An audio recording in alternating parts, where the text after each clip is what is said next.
Thanks to the support as a channel member, Austin Hartman. Colin Schultz might just be the best player in the world.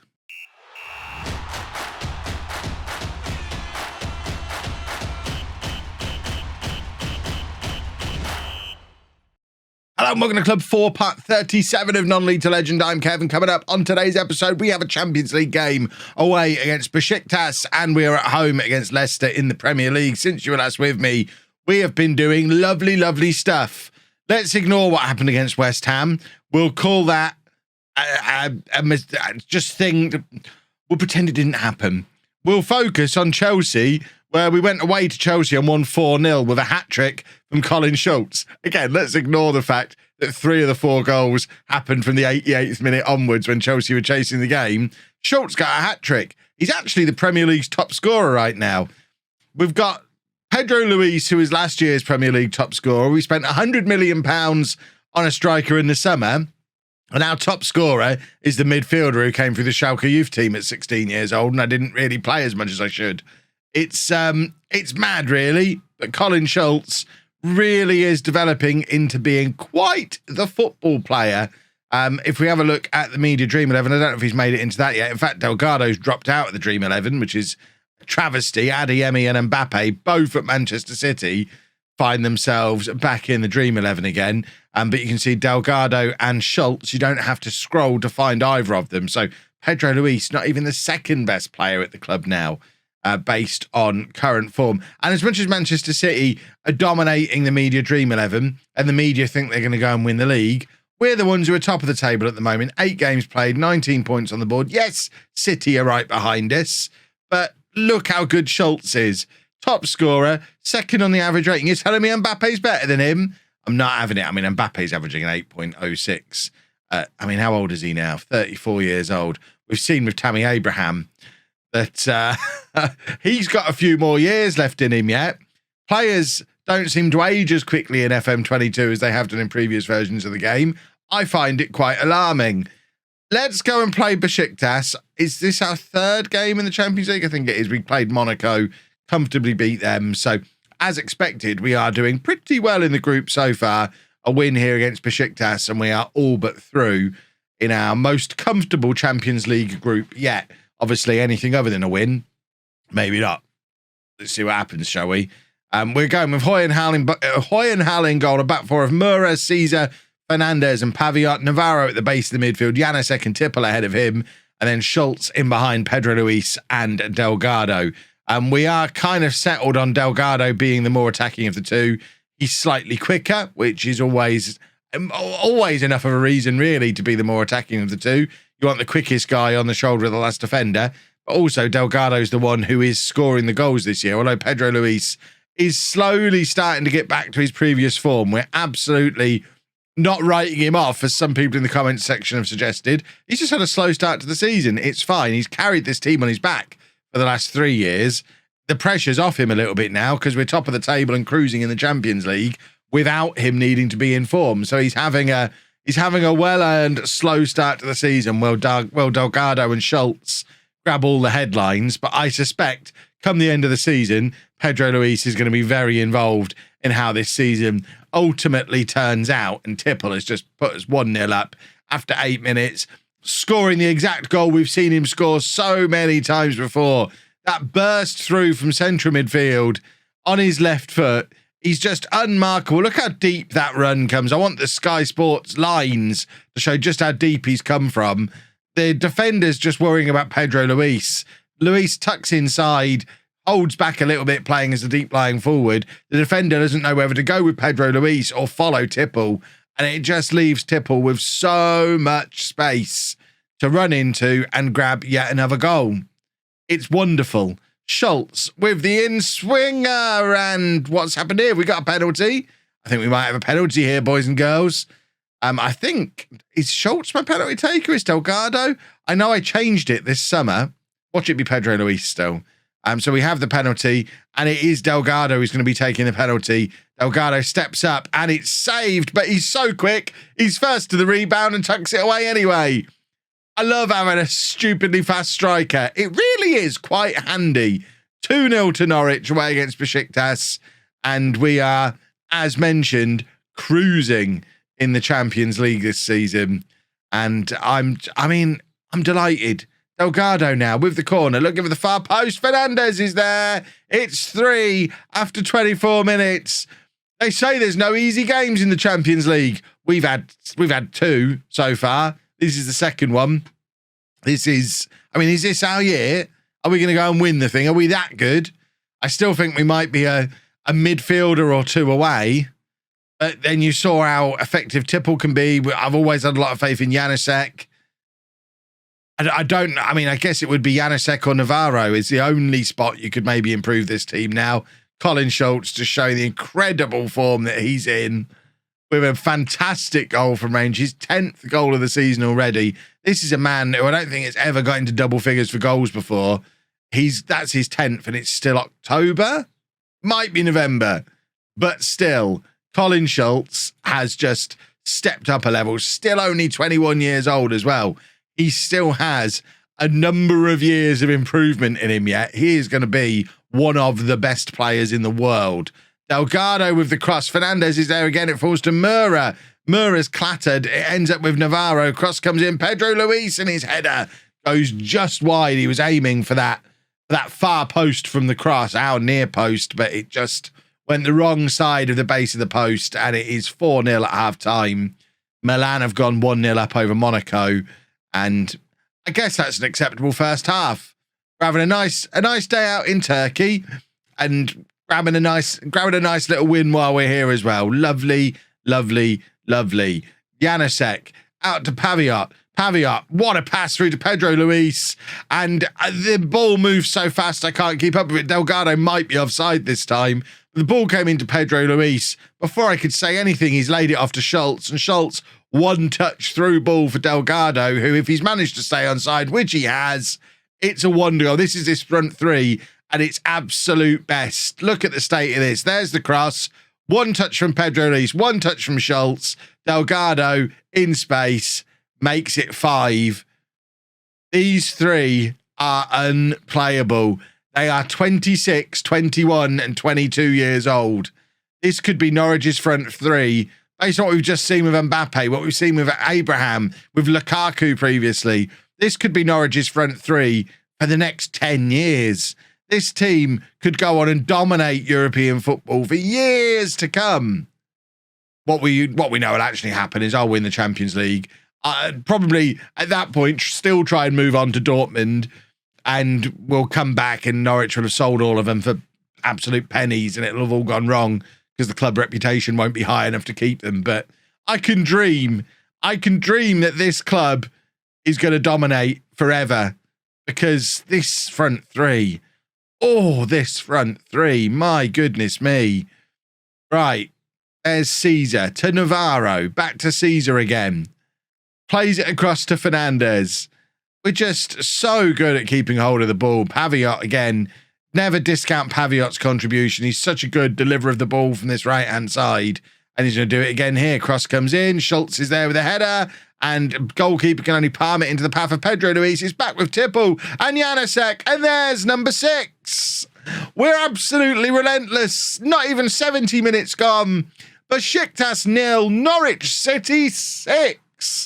This is, what a European night this is. The goalkeeper, bless him, he's got no chance. Tipple, unfortunate not to grab his second, but Janusek doesn't want to miss out on the fun. Gets himself into the penalty area to grab quite a rare goal for him. Right, we are going to make some changes. Let's have a look at tiredness. We're probably going to change both the strikers here because they are both tiring. So Tammy Abraham and Castellare can come on. We'll take off Paviot, and Noel can come on as well for a little bit of a rest for Paviot, who's been involved in almost everything today. And with the triple change, we're still on the attack. Schultz with the cross, looking for Fernandes. It falls to Janusek, who shoots from range again. Perhaps he didn't like me describing his goal as a rare goal. He's trying to grab himself another one. Look at these match stats, by the way. This is absolutely absurd what we're doing to Besiktas here. 31 shots. Mura back to Tipple and now to Navarro, who's got all the space to just pick his pass, gives it to Janusek, and he does grab his second of the game. Rare goal, my eye. It's 7-0. Janusek's now decided to just get involved with the fun, and I don't know that I've ever seen anything like it. I know last season we had was it an 8-1 or a 9-0 or something ridiculous against Southampton? Might have been 9-0 actually. And it happened off camera, and I just had to tell you about it, tell you how good we were that day. Well, this is how good we were that day, except now we're doing it in the Champions League. 7-0, still 10 minutes to go. I should probably drop some praise here. We've done all right today. Tipple's got his second now. It is 8. Oh, my word. The Besiktas shouldn't be allowed to take part in the rest of the group now. They've had their fun, but they've lost 8-0 at home. Just go and play in the Conference League for the rest of the season. Yeah, this is not the place for you. They're poor defenders. We're still on the attack. Tammy Abraham wants in on the fun, and it ends up falling to Caesar. Caesar, this is our centre-back, running it to the byline. Cross comes in, and there's Tammy's goal. It's 9-0. What's going on? I don't understand what's happened. Has anybody not scored? It's like it's primary school PE now.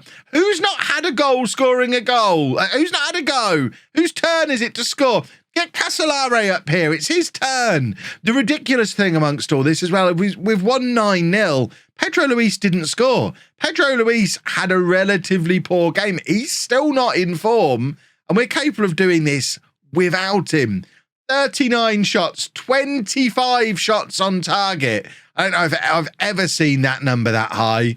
A 3.99 XG that converted into 9 goals. Their poor old goalkeeper's not had a very nice day. 10 out of 10 performances from Schultz and Janusek. Tipple's not far behind. Delgado's not far behind. That was quite a good game. Besiktas 0, Norwich 9. Hopefully we've saved some goals for this Premier League game. Folks, just want to take a moment to thank today's episode sponsor, Nordvpn. Now, you know we have that thing in the UK where football matches can't be broadcast on a Saturday afternoon, but all the clubs stream them for people overseas. Well, wouldn't it be nice if there was a magical service where with one click you could change your location so you were one of those people overseas and were then able to watch those football matches that were being streamed by your club? Well, guess what? Nordvpn is that service. And not only that, but Nordvpn is the fastest VPN on the market, so you can forget all about buffering and interruptions, and you can use it on 6 devices, including your smart TV. And it's not just for football. Netflix, Prime Video, Disney+, they all have different content available in different countries throughout the world.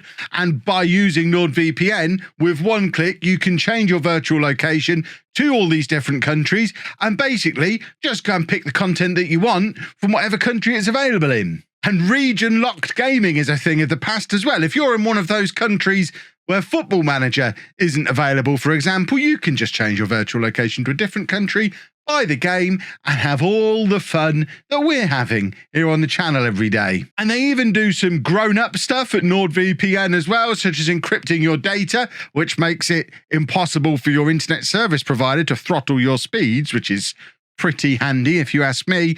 Plus, it'll protect you from rascals when you're out and about using public Wi-Fi. And best of all, you can get an exclusive deal on NordVPN by clicking the link at the top of the description below. And it's risk-free with NordVPN's 30-day money-back guarantee. I mean, I'm just going to sit here and wait until you click. There's literally no reason for you to not click it. I'm just going to wait for you to click it before we get on with the video.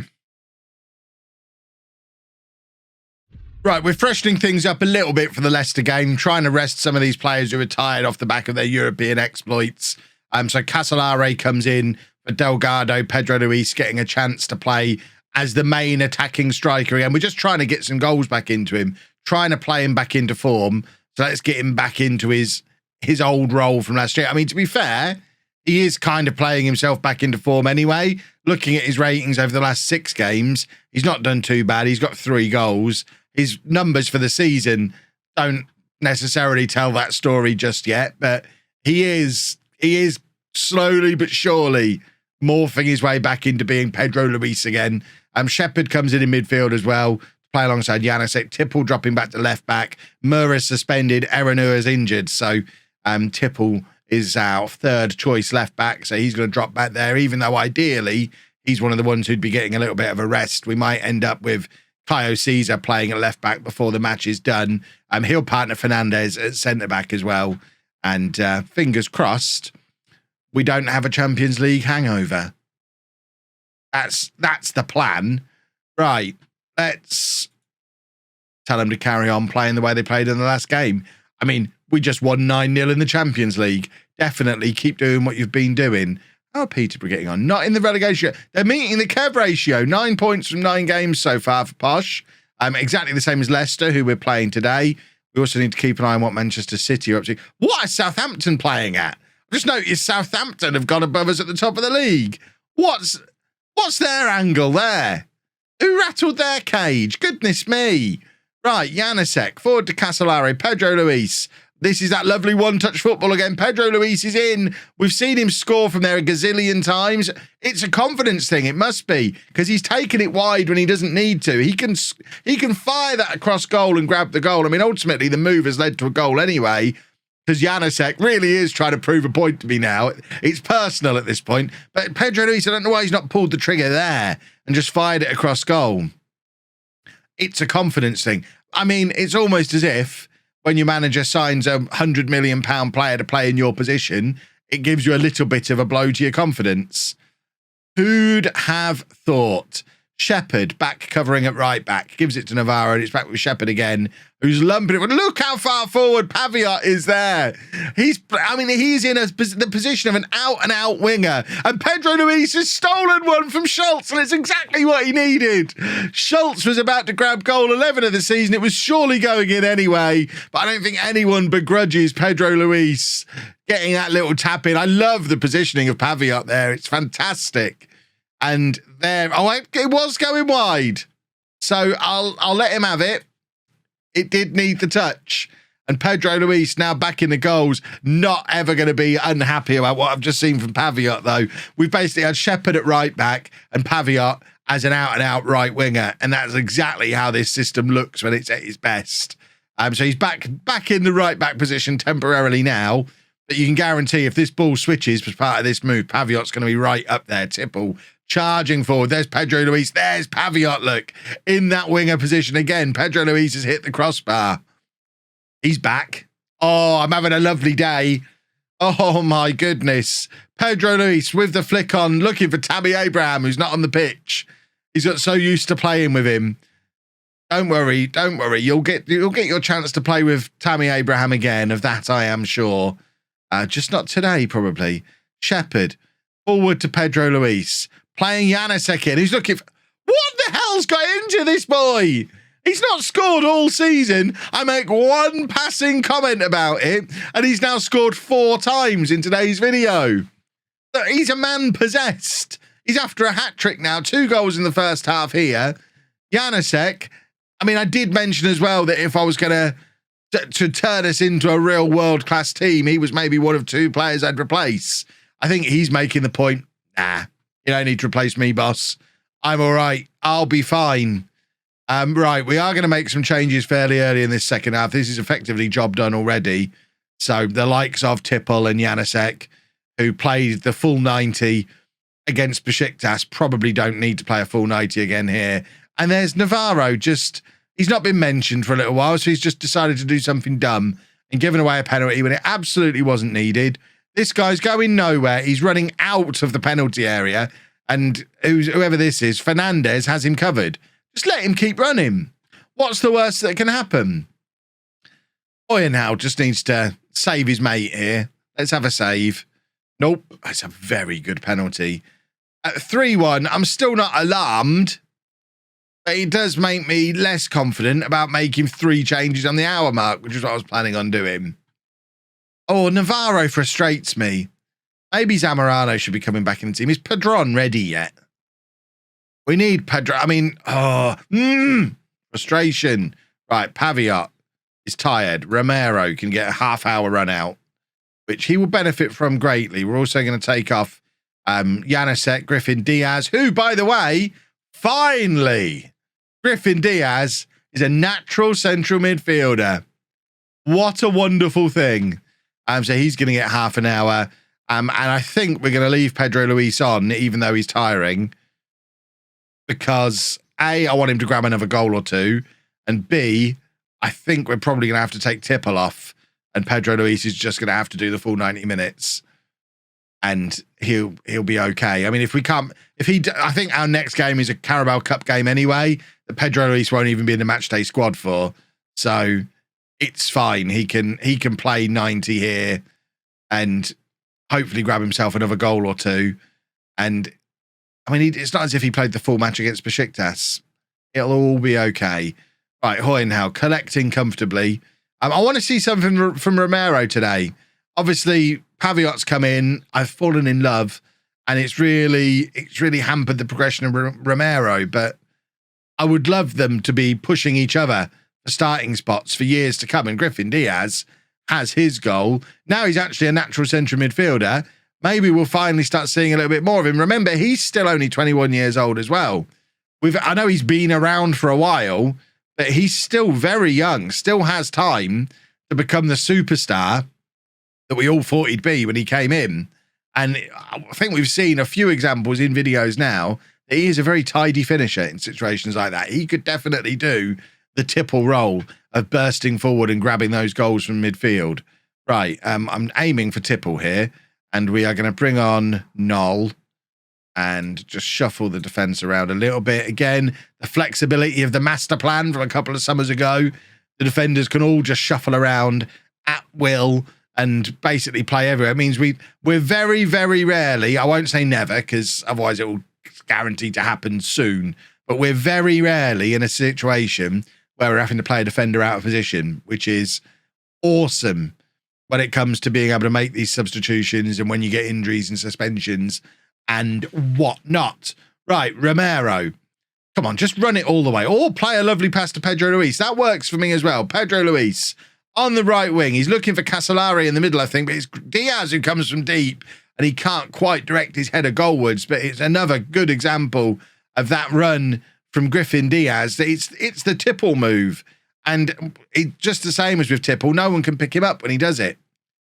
I mean, if you're not using an attacking Mazzala behind a deep lying forward in your system is wrong, boys and girls.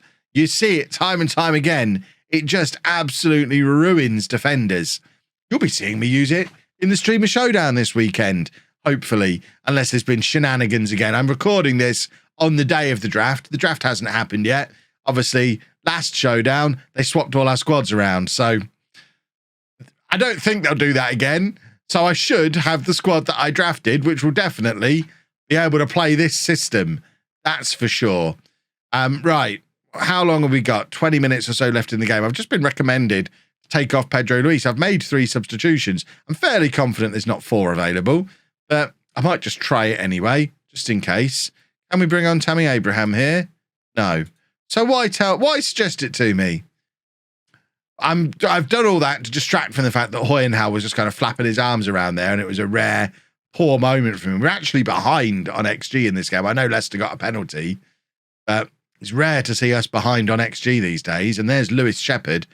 Just as Manchester City go ahead in their match against Manchester United through Nico, Shepherd, who's not been able to get a look in at Manchester City for the last however many years, showing that he's proven to be a very useful player for us to have. I don't know that he's ever going to be a regular starter, world beater for us. I think he's kind of coming in here to play the same role he played for Man City. But as a homegrown English player who doesn't look out of place when he comes in the team, he's definitely an upgrade on Asa Walsh.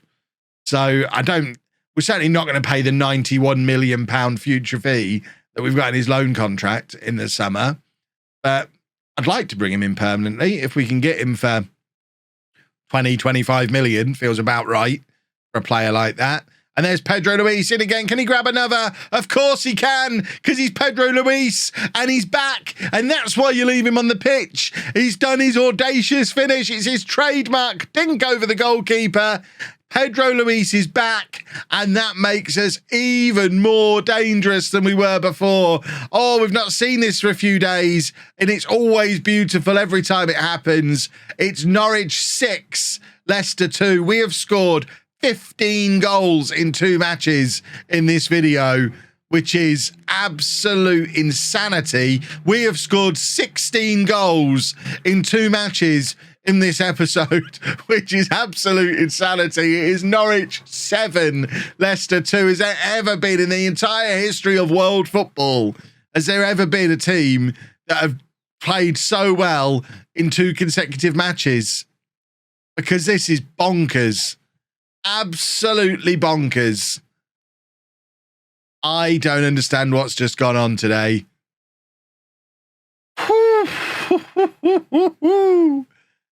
We'll have a bit more of that tomorrow, please. If we can keep this form going, we are laughing. If you've enjoyed that, please make sure you leave a nice big thumbs up on there for me. Subscribe to the channel for daily Football Manager videos. And thank you very much for watching.